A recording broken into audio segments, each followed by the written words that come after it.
Zbirka keramika je jedna od najvećih muzejskih zbirki, ima nešto više od 10.000 predmeta.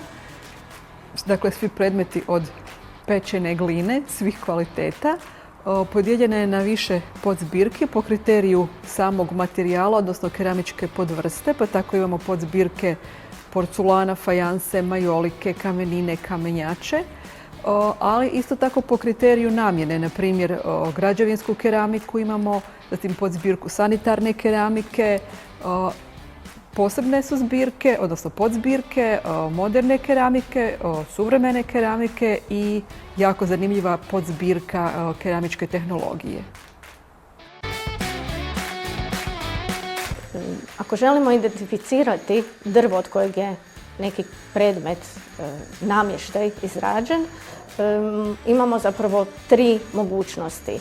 Prva razina je vizualna, sljedeća je analiza tehnološkog karakteristika drva, a treća je i najpreciznija, a to je mikroskopska analiza vrlo malih uzoraka drva.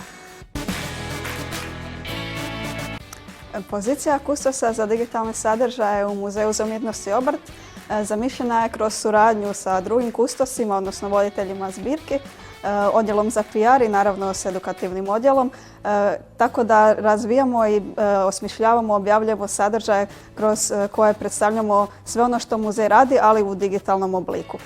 Velik dio tu čine virtualne izložbe koje objavljujemo osim na našoj domeni MUO.hr, na portalu e-kultura i na drugim platformama. Također bitno je napomenuti da je većina naših fundusa digitalizirana zahvaljujući informacijskom odjelu i moguće ih je sve pregledati na našem repozitoriju MUO.hr. Također, nakon što digitalni kustos izađe iz virtualnog svijeta, on radi sve drugo što i ostali kustosi, proučava građu, bavi se izložbama i sudjeluje u radu europskih projekata.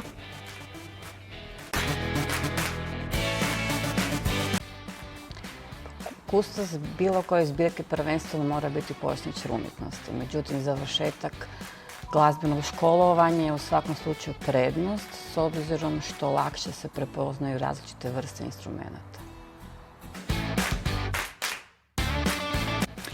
Prve grafike u zbirci grafike Muzeja za umjetnost i obrt nabavljene su donacijom, odnosno darovanjem Akademije tadašnje znanosti i umjetnosti i to su bile grafike hrvatskog umjetnika Stjepana Marjanovića. Nakon toga počinje intenzivna suradnja sa drugim institucijama, donatorima, te se rade vrlo vrijedni otkupi za zbirku grafike.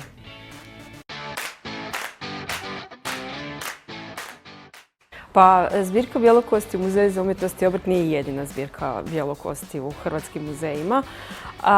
Prvi predmet za zbirku otkupljen je iz ostavštine jednog zagrebačkog pomoćnog biskupa Gašparića, poznatog inače kao pokrovitelja Hrvatskog glazbenog zavoda. Bilo je to 1893. godine, a početkom 20. stoljeća zbirka ojačana predmetima koji su pristigli u muzej od strane, odnosno iz zbirke privatnog kolekcionara Jakoba Franka. Danas predmete od stakla smatramo nečim uobičajenim, svakodnevnim i o čemu ne vodimo računa, dok se u ranija vremena predmeti od stakla su bili rijetki i nisu bili inventari običnih kuća. Ta situacija se mijenja u 19. stoljeću kada se proizvodnja omasovljuje i kada staklo postaje dostupnije širem sloju ljudi, do današnjih dana kada mi staklo koristimo svakodnevno i zapravo je potrošna roba.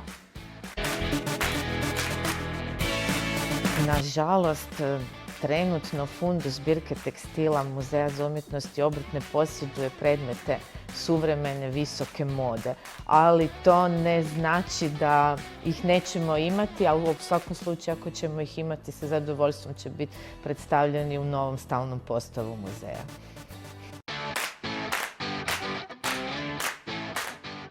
U zbirci metala, sagledavajući predmete u cjelini, oblikovanje predmeta je zapravo najvažnije. Naravno, treba ga sagledavati u razdoblju nastanka i u stilu nastanka. Pojedine vrste predmeta uobičajeno se izrađuju u nekim vrstama materijala i to je uobičajeno. Naravno, materijal je važan element u analizi predmeta, ali nikako ne može biti presudan. Uvijek je oblikovanje i kvaliteta oblikovanja ispred materijala.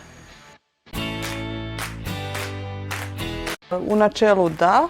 Što se tiče načina na koji se on može izraditi, jako malo je danas sa razvojem fotografske tehnologije ostalo pojedinaca koji to razvijaju analogno. Ali naravno napredak tehnologije omogućuje kvalitetno skeniranje i onda digitalni ispis koji može sam po sebi itekako poslužiti kao izložbeni primjerak.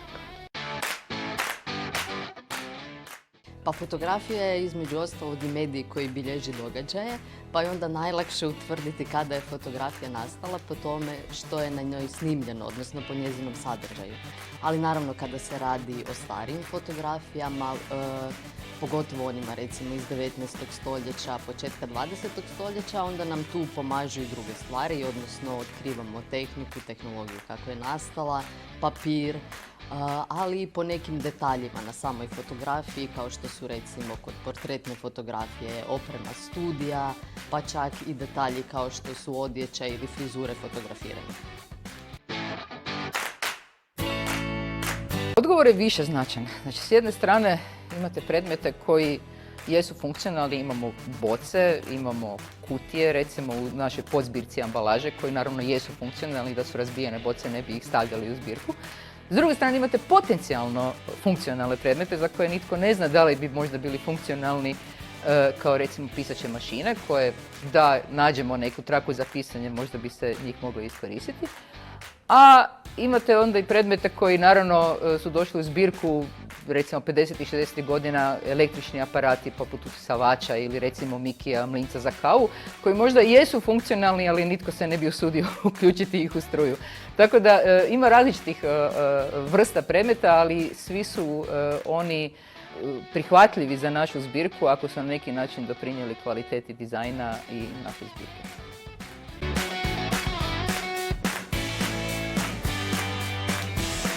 Zavisi u kakvom je predmetu stanju, kod kojeg je materijala, da li ima još nekakvih drugih materijala na njemu, zavisi od veličine predmeta i najviše od njegovom stanju. Priprema predmeta za potrebe prezentacije provodi se kroz konzervatorsko-restauratorske radove. Obzirom na osjetljivost građe i različitim stadijima oštećenja u kojima se predmeti nalaze, prije izlaganja obrađuju se kako složenim, tako i jednostavnim konzervatorsko-restauratorskim radovima koji ne zadiru u njihovu autentičnost. A samim time produžuje se životni vijek predmeta. Naravno da postoje. Posao nas u muzeju je zapravo borba protiv vremena. Najveći neprijatelj predmeta je vrijeme koje ne možemo zaustaviti. Ono što možemo pomoći na određeni način, da koristimo preventivnu zaštitu, odnosno da usporimo i što više usporimo propadanje predmeta. Uvjeti u kojima se predmeti nalaze naravno ovise o samom materijalu, znači od čega je predmet napravljen. Čuvaonice u kojim se ti predmeti nalaze u principu moraju suhe biti, bez dnevnog svjetla i zadovoljavati, ovisno o materijalu, određene mikroklimatske parametre. U slučaju prirodnih katastrofa, poput poplava i potresa, i nakon što se osiguraju svi koridori kojima se mogu kretati djelatnici, vrši se pregled prostora i predmeta. Predmet se fotografira u stanju u kojem je zatečen i fotografiraju se sva oštećenja. Zatim se predmet očisti, adekvatno zaštiti, pokupe se naravno svi predmeti, vrši se plan evakuacije i predmeti se premještaju na sigurno ukoliko za to postoje uvjeti. Nakon što se svi predmeti iz muzeja evakuiraju, adekvatno smjeste, može se pristupiti konzervatorsko-restauratorskim radovima kojima se saniraju sva oštećenja na predmetima i predmet dovodi u stabilno stanje stanje prikladno za prezentiranje.